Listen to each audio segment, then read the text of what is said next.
It's Canadian varieties of a particular set of definitives called the edible berries from 1992 to 98. They're fascinating because there are so many varieties. So we're going to look at them. We have in the presentation, we're going to look at some descriptions first of the seven kinds of berries, some interesting notes about them. We'll look at the descriptions of the varieties. There are both listed constant plate varieties and there's unlisted constant plate varieties and some different printing varieties. Then we'll look at the locations. And then we'll have a summary for anyone who wants to do a screen print and get the important information that's on a couple summary slides at the end. The first berry is the wild blueberry. Worldwide, there's 5 species in Canada, the low bush and the high bush. High bush apparently is more popular in the US. Low bush is popular in Canada. And some of the commercial operations are managed by First Nations. The second is, of course, the strawberry. We know all about that one too. China leads in worldwide production. I was always intrigued when I heard people talking about strawberries as calling them ever-bearing and Juneberry. Juneberry, just like they say, those certain plants only produce fruit all at the same time in June. While the ever-bearing, they've got blossoms that come and go and come and go. It's constantly producing new berries, new blossoms, and you'll see on the same plant, you'll see some that are very unripe and others that are ripe. So that's what it means. The ever-bearing, they produce for over months. They're typically grown in raised beds.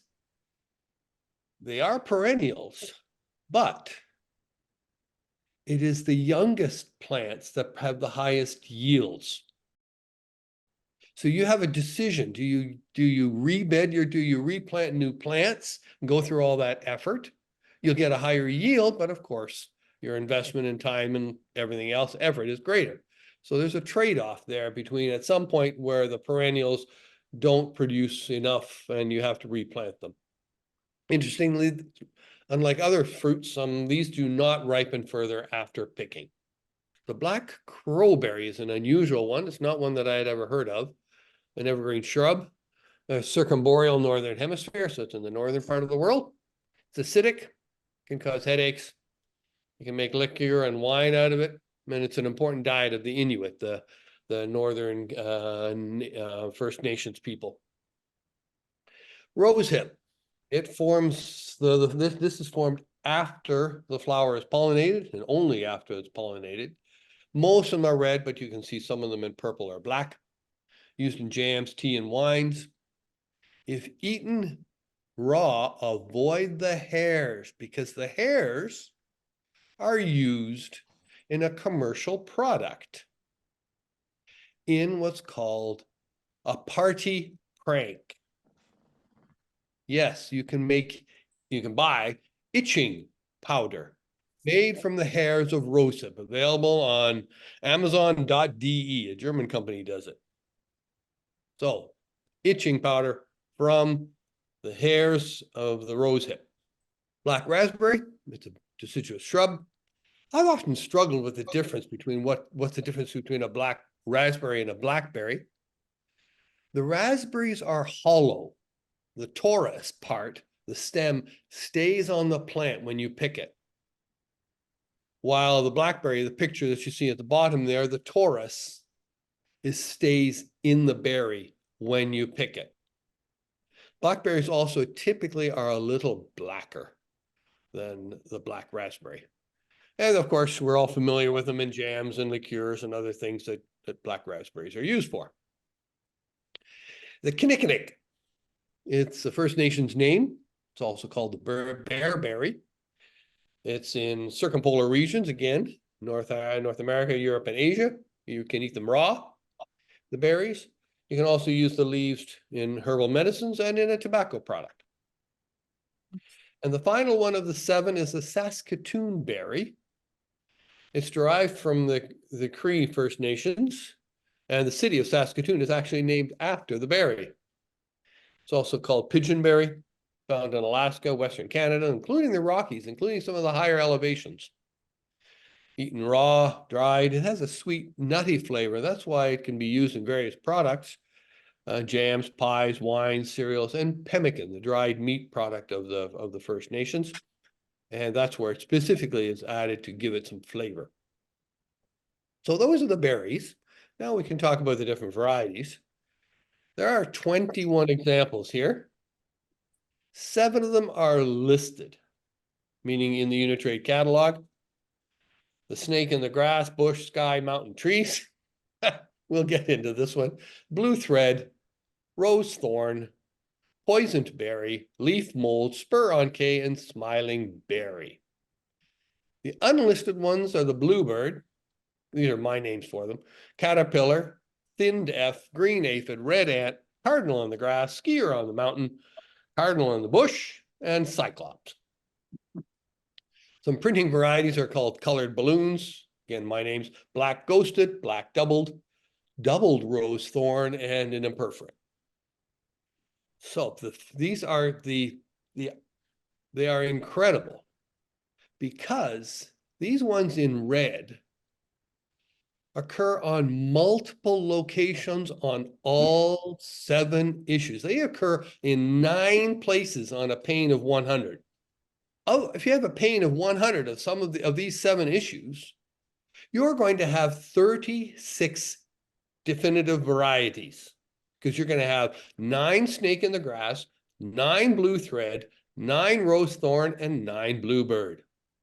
The purple, they're on multiple locations, but only on a single issue. The blue is just on a single position on a single row issue. And the black, they still need a bit more investigation. But the number of varieties is very significant. You'll see them now as we go through them. Wild blueberry. So this is a pane of 100. With a snake in the grass, this is a listed variety. We're looking at this part is really on the hill there. And a little bit of a close-up. What we're looking at is this curved banana shape, if you want to call it, except it's dark here. That's the snake in the grass. We have the blue bird variety. Again, these are all on nine locations on each pane. It's up here beside the C. And we're just looking at this is very small. It's just a blue squiggle. The blue thread, this is a listed variety. We're looking up again beside the C. And we're seeing a very thin line here coming beside the C. And this is on, as I said, this is on nine places on each of 7 issues. Caterpillar, this is hidden down here near the bottom. In that bottom berry, this is just this pink splotch. Not too many details. This is still more research on that one.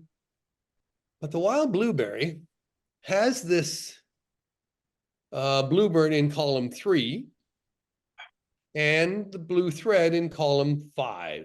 So if you have any strip of 3 that has the blue thread and blue, it's from column 3 to column 5 on the pane, you're going to likely have both these varieties. It's only row 1 on the pane, but rows 2 through 9 have these constant varieties on all 7 issues in columns 3 and 5.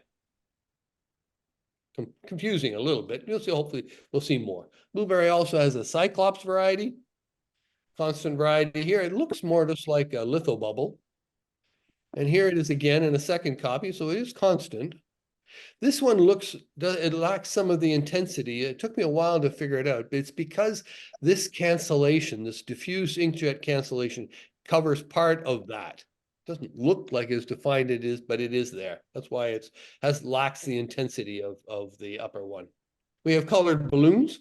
Now, this is a simple printing shift. Now, we all seen printing shifts on every country, every issue, many issues we've seen, but this one I thought was particularly pretty.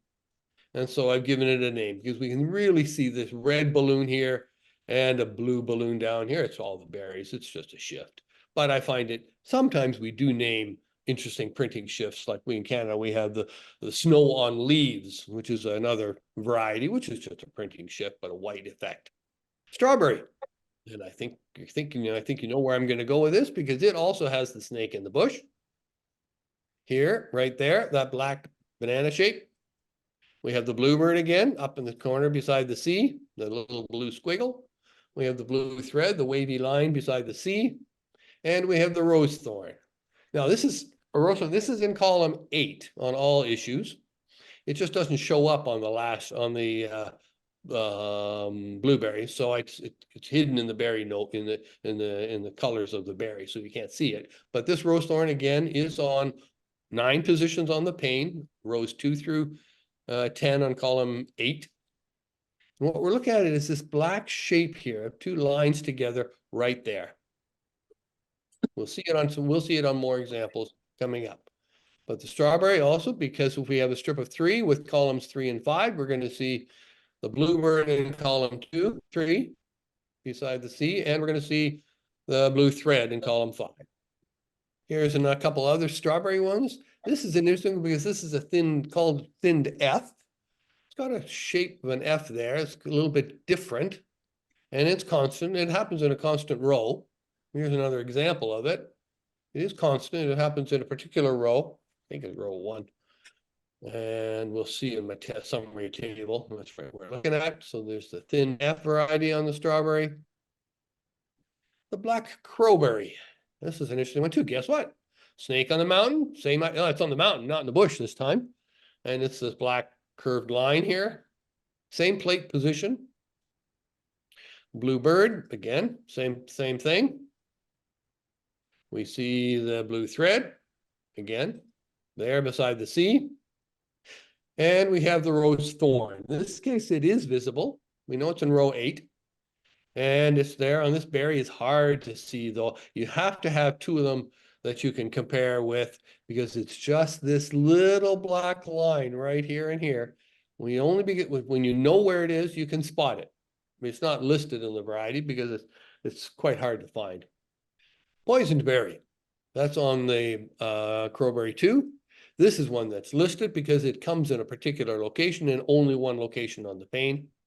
And that's what you're looking at, very dramatic blue area on the berry. We also have the skier on the mountain. This is another personal find. It is very small, but it definitely is there, and it repeats. And it's right this little red dot. I couldn't call it any other name. I couldn't call it a cardinal, because so I called it a skier on the mountain. That's what it looks like. I've enhanced the color here, but that's where it is, and that's the color it is. We'll see more about the skier later on. The rose hip, remember this is the itching powder one? Of course, we have the snake. This time it's in the sky. And I prefer to call it a flying banana because it's yellow, and it's right there. Okay, Unitrade doesn't list this as a variety, but it definitely is there. It lists the snake being on the plate, but not this issue. It is actually on this issue. It looks like this yellow line like that. Bluebird, of course, up by the C again.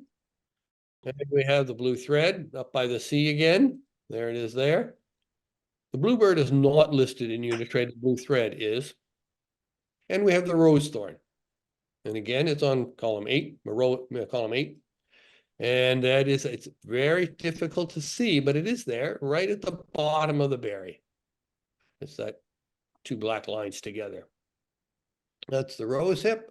We also have the black printing ghosted. Now, this is obviously the printing errors of ghosting are fairly common.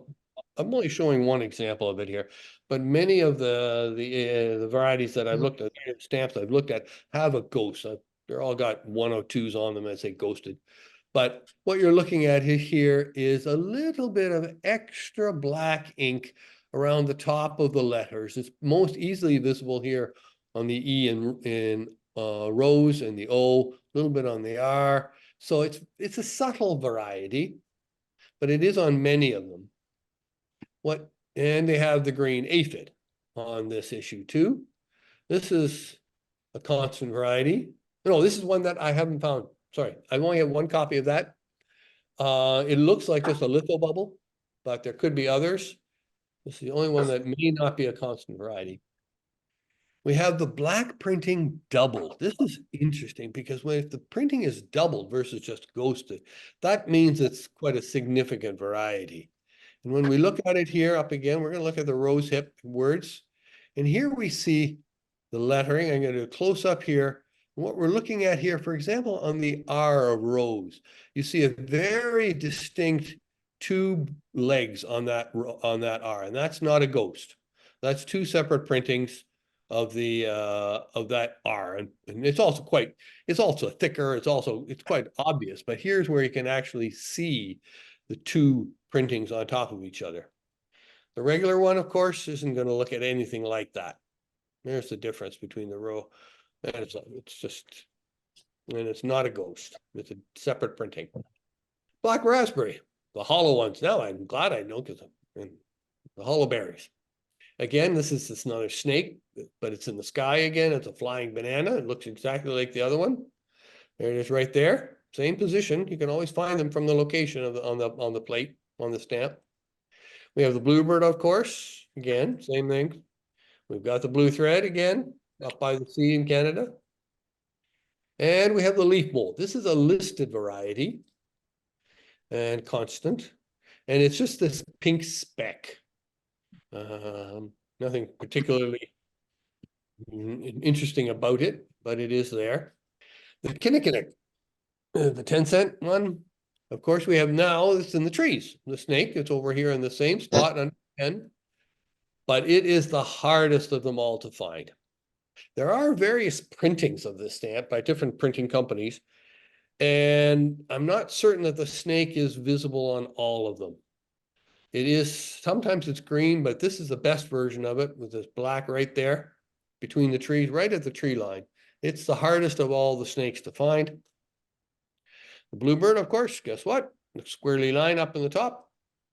We do have the stroke. This is another listed variety, the stroke or spur on the K in Kinnickinnick. I prefer to call it a spur, but the Unitrade calls it a stroke. It's this little extra spur on the K in Kinnickinnick. But of course, we do have the blue thread up and beside the C, again, there. And we have the smiling berry, which is another listed variety. I prefer to call it the Mary berry. And it's just this one berry here, which has this more of a half crescent yellow shape right around the top of the berry. That covers it for the Kinnickinnick. Now we're on to the final berry, the Saskatoon berry. Of course, we know it's in the snake is in column 1. So if you do have any of these berry varieties with selvage on the left, you can pretty well be sure that it's very likely it's got snake and grass, because the variety is in rows 2 to 10. So only if you happen to get an upper left corner would you not get the snake and the grass. It's quite obvious. This one's red. We have, of course, again, the bluebird. Up in the squirty line, we do have the blue thread. Up again beside the C. And we have the red ant. Now this red ant is here. It's a constant variety. It's right there. I have multiple copies. And that's just, for lack of anything else, a name. And it has the rose thorn. Of course, that's in column 8. And it's right there. But interestingly, also, the Saskatoon berry has this cardinal in the grass right there. Those are, if you have the thorn, you usually have the cardinal in the grass. Not always. I'll explain why in a sec. Here's another example of the rose thorn and cardinal in the grass. We're looking at the rose thorn here in this section of the stamp. And when we blow it up, we can see the cardinal in the grass, but we also see a double thorn, which is really unusual. That's a mystery.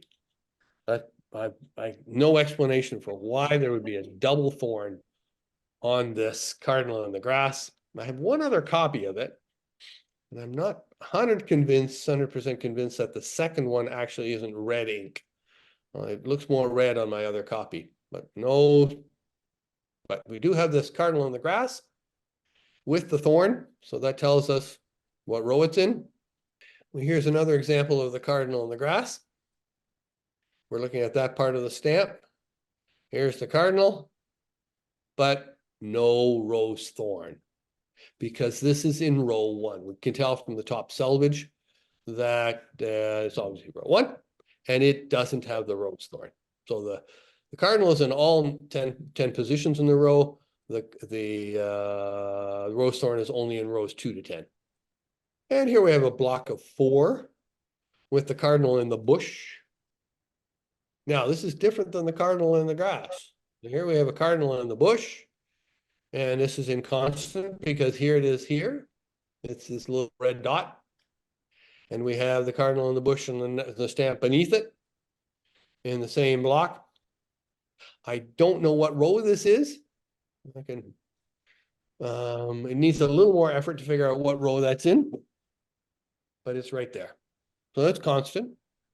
The Saskatoon berry here is an imperforate vertical pear with an extra half a stamp on the left. Obviously, it's got 225, and it's from rows 9 and 10 on the sheet because there's the edge of the dark green bottom selvage. That little green stripe down there tells us that this has to have come from rows 9 and 10 on the pane.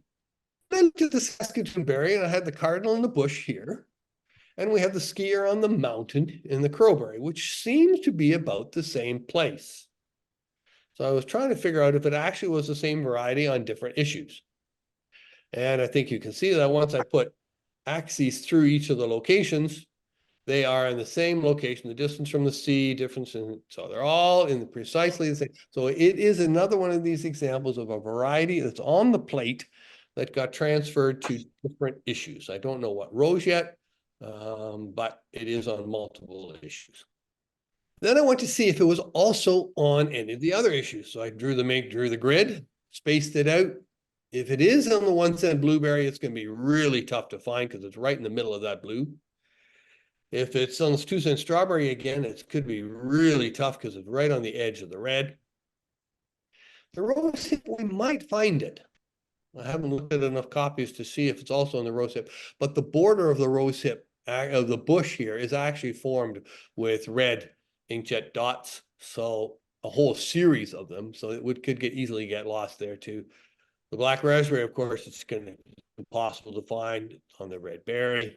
The kinnikinnick, we might find it. I haven't looked at enough copies to see if it is there. It should be on this green section of the berry. We're going to look at some of these listed varieties now. These are the ones that are the 7 listed varieties in Unitrade and where they are. The snake in the grass, bush, mountain, sky, trees, and bush in column 1, rows 2 to 10.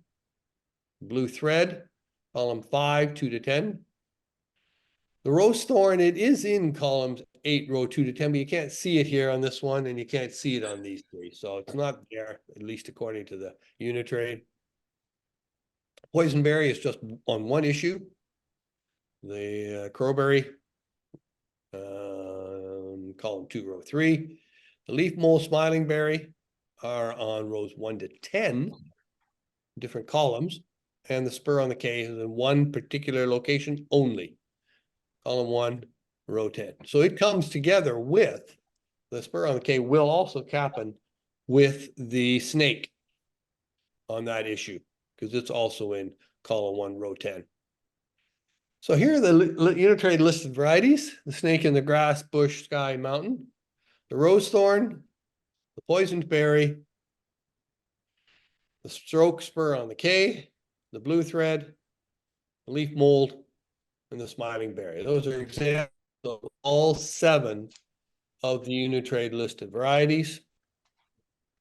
The unlisted varieties, these are all, as I said, personal naming for them. Bluebird, again, right across the board.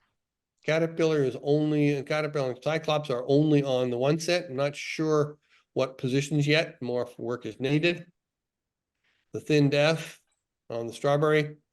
Skier on the mountain, which we know is the same as the cardinal in the bush. So that's a variety that is in both that issues. Green aphid, the red ant, it comes with the bluebird. So if you have the bluebird, On this issue, you'll also have the red ant. The cardinal in the grass, that's with the thorn. And we have the cardinal in the bush. So here are the unlisted varieties, snapshots of them. Bluebird, thin death, red ant, skier on the mountain, and of course, cardinal in the bush.